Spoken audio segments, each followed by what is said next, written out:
চলো আজকে কিছু স্পেশাল বানাই, যেমন এই চিকেন শামি কাবাব।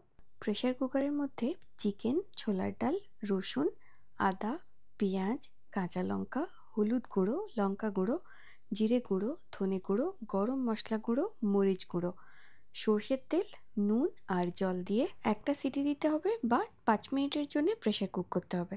এখানে আমি গোটা চিকেন দিয়েছিলাম, তাই সেটা একটু ছাড়িয়ে নিতে হলো। ম্যাশ চিকেন দিলে কিন্তু সব একসাথে একটু মেখে নিলেই হবে। খুব ভালো করে সব কিছু মিশিয়ে নিয়ে তার মধ্যে একটা ডিম, পেঁয়াজ কুচি, ধনেপাতা কুচি, নুন, ঘি আর কাঁচা লঙ্কা কুচি দিয়ে সব কিছু মেখে রেখে দেবো। আর এর মধ্যে দেবো 1 চামচ বেসন। সব কিছু মিশিয়ে হাতে সামান্য ঘি দিয়ে যেরকম করে চ্যাপ্টা ভেজিটেবিল চপ বানায় ওরকমভাবেই প্রত্যেকটা শামে কাবাব আমি শেপ করে নিয়েছি। এইবার একটা ফ্রাইং প্যানের মধ্যে ঘি আর সাদা তেল দিয়ে 5-7 মিনিটের জন্য লো টু মিডিয়াম ফ্লেমে ভেজে নেব।